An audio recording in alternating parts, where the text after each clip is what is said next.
Hello everyone, welcome back to the Samajik Guru channel. आज हम करने जा रहे हैं क्लास 8 के सोशल साइंस का सैंपल पेपर 1। ये भी पीएससीबी ने रिलीज किया है, ठीक है। तो एक बार इसको डिस्कस कर लेते हैं।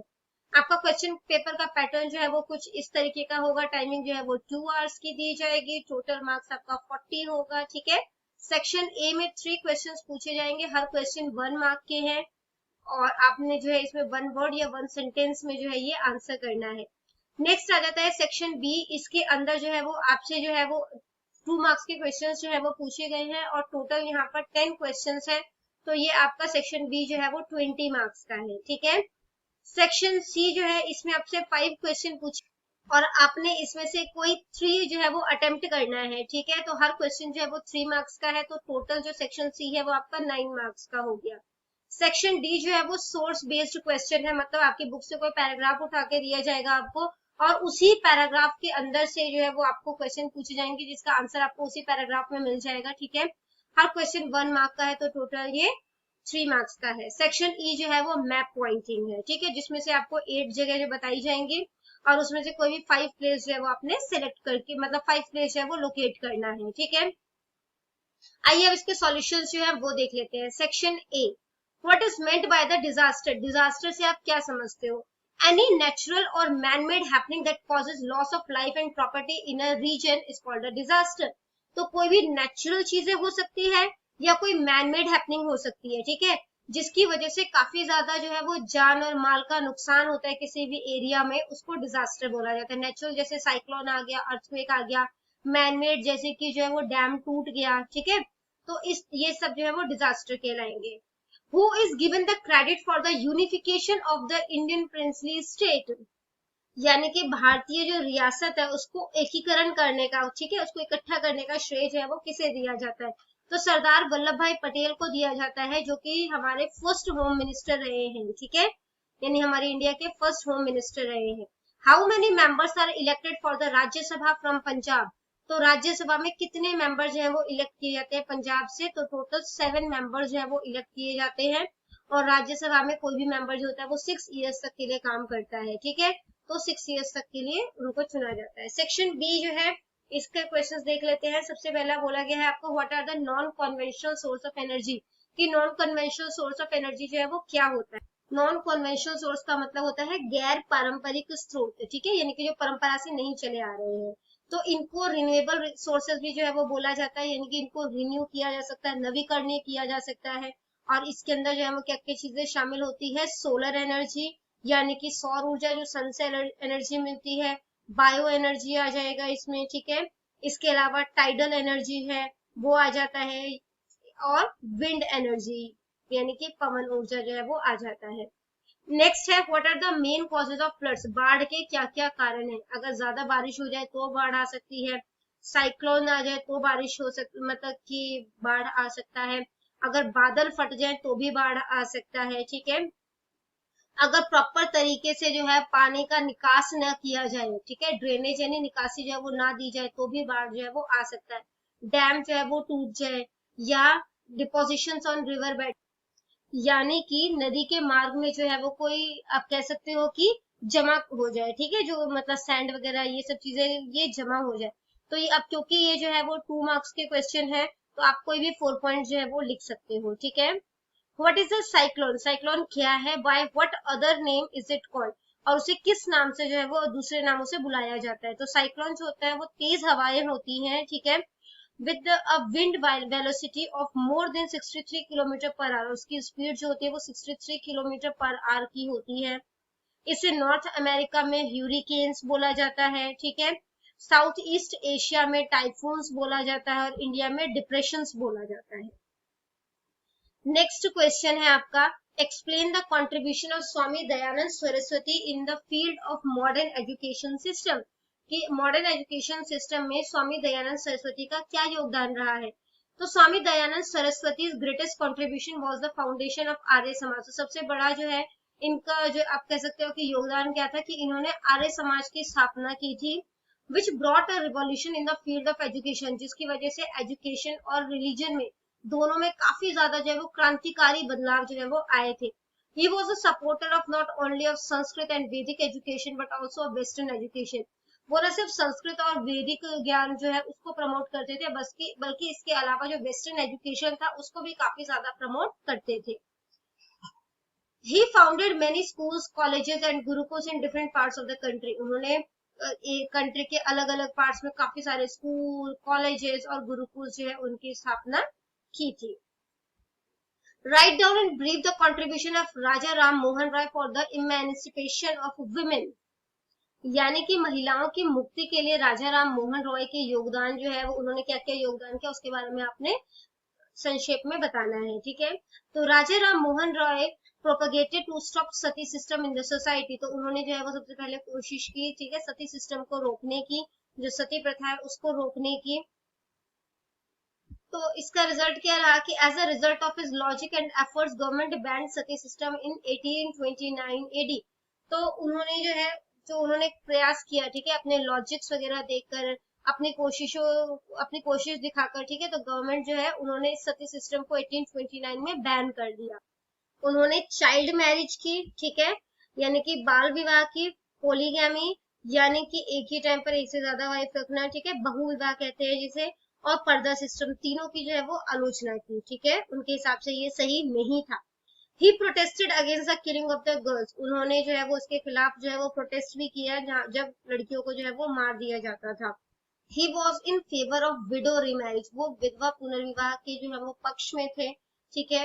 ही also propagated for the regent of women in property of their parents, और वो जो है वो इस चीज के पक्ष में थे, कह सकते हो कि वुमेन को यानी लड़कियों को भी आप कह सकते हो कि जो पेरेंट्स की प्रॉपर्टी है उसमें उसको हिस्सा मिलना चाहिए।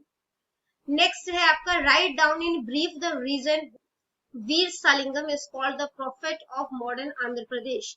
तो वीर सालिंगम को जो है वो प्रॉफिट क्यों बोला जाता है आंध्र प्रदेश का, क्योंकि he started a struggle to give equal rights to women, क्योंकि उन्होंने जो है वो कोशिश करना स्टार्ट कर दिया था, स्ट्रगल करना स्टार्ट कर दिया था कि विमेन को जो है वो बराबर का हक मिले, ठीक है, विडो रीमैरिज के लिए भी, ठीक है, कि विधवा पुनर्विवाह को जो है वो उसके फेवर में भी स्ट्रगल किया, और इंटरकास्ट मैरिज जो है उसमें भी उन्होंने काफी स्ट्रगल किया कि ये सब राइट्स जो है वो मिलने चाहिए। He contributed throughout his life to the improvement of the lower caste and for social reforms. वो पूरी जिंदगी जो है वो अपनी लोअर कास्ट और समाज में बदलाव के लिए जो है वो कोशिश करते रहे या अपना योगदान जो है उन्होंने दिया। What do you mean by colonialism?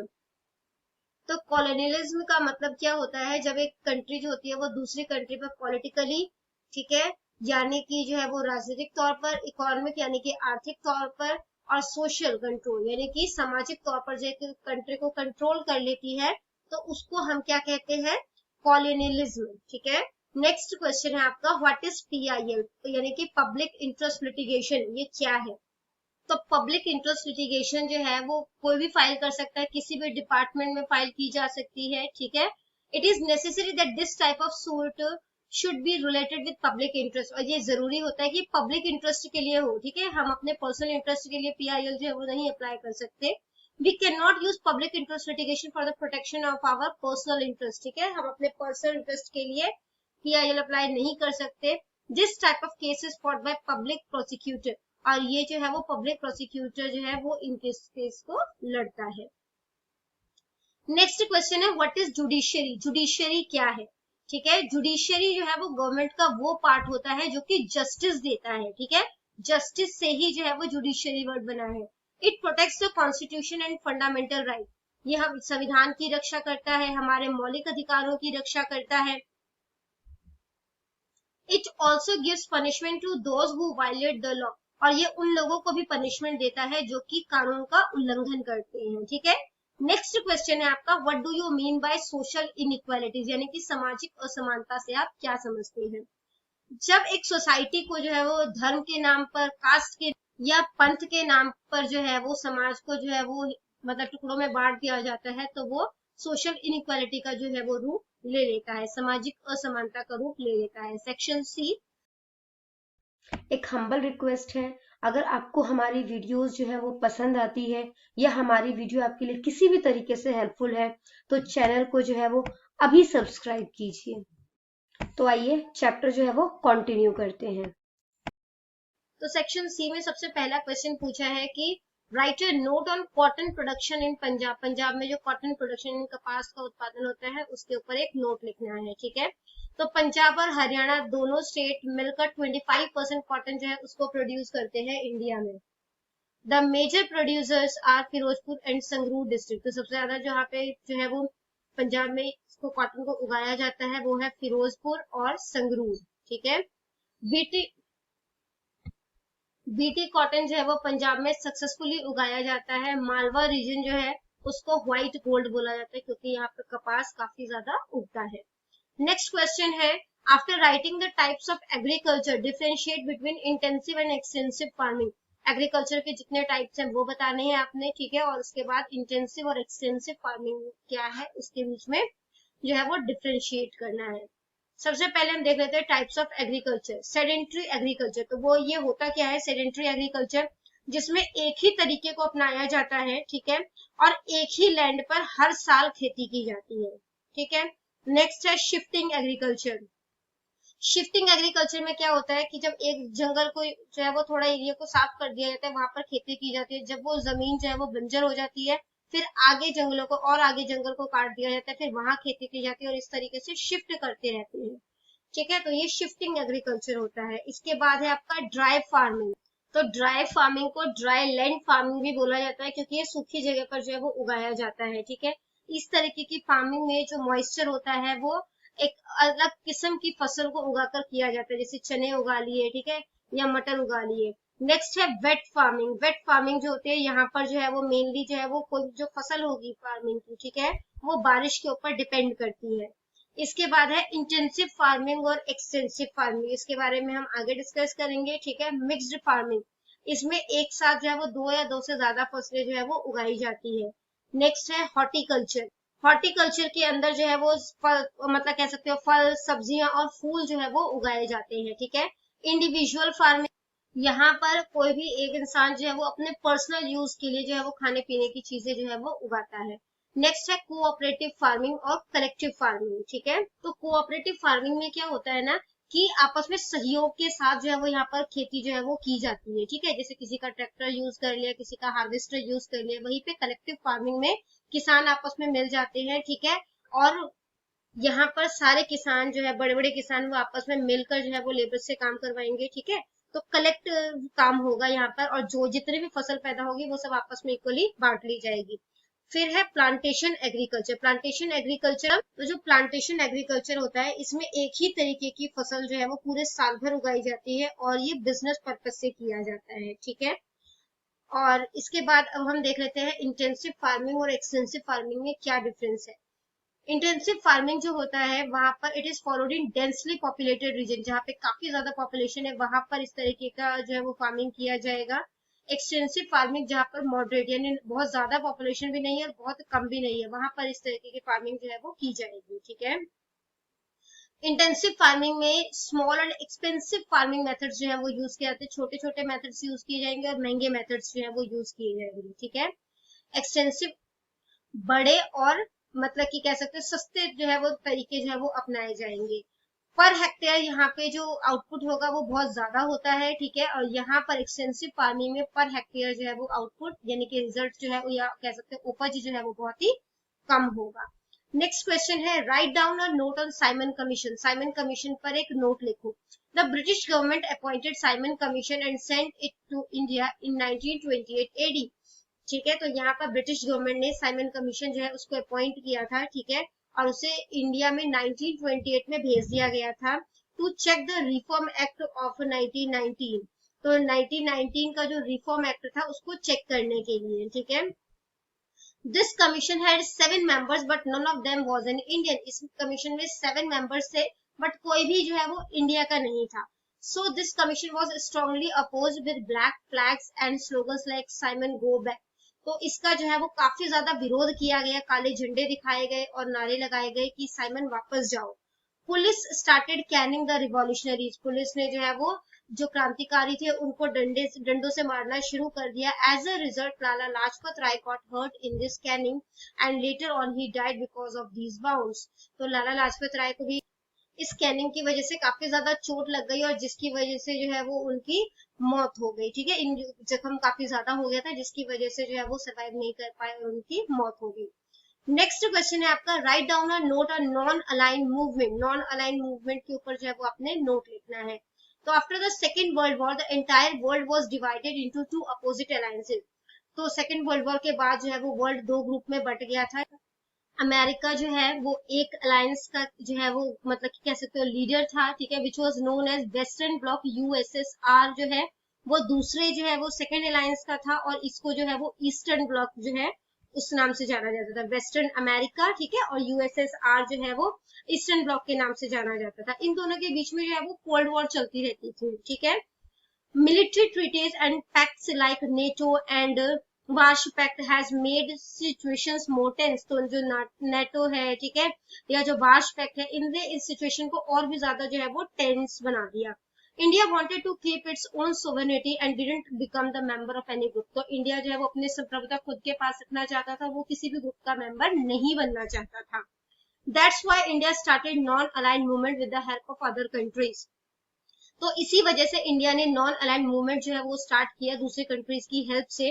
Founder of this movements were Pandit Jawaharlal Nehru, Tito of Yugoslavia and Nasser of Egypt. तो हमारे इंडिया से पंडित जवाहरलाल नेहरू थे इस मतलब नॉन अलाइंड मूवमेंट को शुरू करने वाले, यूगोस्लाविया से टीटू और इजिप्ट से नासिर थे, ठीक है। नेक्स्ट क्वेश्चन है, give necessary suggestion for the improvement of the position of parliament. Parliament की पोजीशन में सुधार किस तरीके से होगा उसके लिए आपने सुझाव देना है। तो जो लॉज है should only be passed after proper discussion. जो कानून है वो सिर्फ एक सही तरीके से डिस्कशन के बाद ही पास किया जाना चाहिए। Speaker should be neutral. Speaker जो है वो न्यूट्रल होना चाहिए, ठीक है, ये नहीं है कि अपोजिशन का है तो उसी को बोले जाएगा, ठीक है, या अपनी पार्टी को नहीं बोलेगा, ऐसा नहीं होना चाहिए, वो न्यूट्रल होना चाहिए, यानी किसी का पक्ष ना रखे। Members should be present in the meeting of parliament. जो पार्लियामेंट की मीटिंग होती है उसमें वहां के जो जितने भी मेंबर्स हैं उन सबको प्रेजेंट जो है वो होना चाहिए। The number of meeting should be increase. जो इन लोगों की मीटिंग्स होती है उनको बढ़ा देना चाहिए ताकि जितनी बार मिलेंगे ये उतना ज्यादा डिस्कस करेंगे, है ना, कोई अच्छे जो है वो लॉज जो है वो ये बनाएंगे। There should be no politics of stubbornness. जिद करके कोई जो है वो पॉलिटिक्स नहीं करना चाहिए। Stable government must be formed. स्थायी सरकार जो है वो बनानी चाहिए क्योंकि वो ही जो है वो सही तरीके के कानून बना सकती है। सेक्शन डी, ये आपका जो है वो सोर्स बेस्ड क्वेश्चन है, आपके पैराग्राफ से दिया गया, आप जाके बैक साइड पैराग्राफ पहले पढ़ लीजिएगा, ठीक है, आप उसका स्क्रीनशॉट ले लीजिए, उसके बाद इन आंसर्स को करने की कोशिश कीजिएगा।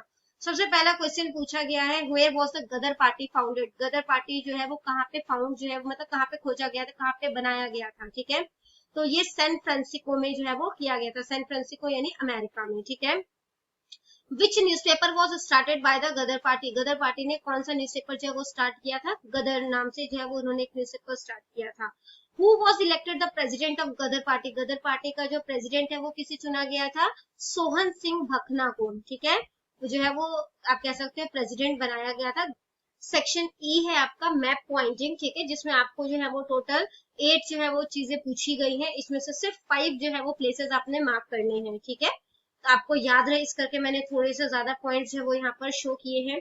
कॉपर जो है वो देखो कहाँ पर है, ये आपका आ गया राजस्थान, राजस्थान और हरियाणा के पास जो है वो यहाँ पर अलवर है, अलवर में मिलता है, ठीक है, और दूसरा जो है वो मध्य प्रदेश में बालाघाट, ठीक है, बालाघाट में। और क्या है, ये जो स्टार है ये मैग्नीज को शो कर रहा है, ठीक है, तो यहाँ पर मिलता है। इसके बाद जो दुर्ग है और ये सिंहभूम है, यहाँ पर आयरन ओर मिलता है, ठीक है, यहाँ पे जो है। इसके बाद नेक्स्ट देखते हैं गोल्ड। गोल्ड जो है वो कोलर, ये ठीक है, और हट्टी, ये यहाँ पे क्या मिलता है आपको, गोल्ड मिलता है। नेक्स्ट आपका मैग्नीज जो है वो हम डिस्कस कर चुके हैं, ठीक। नेक्स्ट आपसे पूछा गया है कि आपने टी, राइस और व्हीट बताना है, ठीक है, तो राइस और व्हीट जो है वो पंजाब से लेकर यहाँ बिहार तक आपको हर जगह जो है वो राइस और व्हीट जो है वो मिल जाएगा, ठीक है, तो आप यहाँ पे कोई भी पॉइंट जो है वो मार्क जो है वो कर सकते हैं। नेक्स्ट जो है वो आप यहाँ पर जो है वो तमिलनाडु में जो है वो राइस जो है वो ज्यादा उगता है, ठीक है, वहां पर भी मार्क कर सकते हैं। इसके अलावा टी जो है वो ईस्ट साइड में उगता है, ठीक है, तो यहाँ पर असम जो है वो ईस्ट में जो है वो चाय के लिए फेमस है, ठीक है, तो आप वहां पर जो है वो मार्क कर देना। तो आई होप ये सारा सैंपल पेपर आपको क्लियर हो गया होगा। इन केस कोई भी डाउट है तो आप कमेंट सेक्शन में क्वेश्चन कीजिए, आपको रिप्लाई मिल जाएगा। Thank you very much.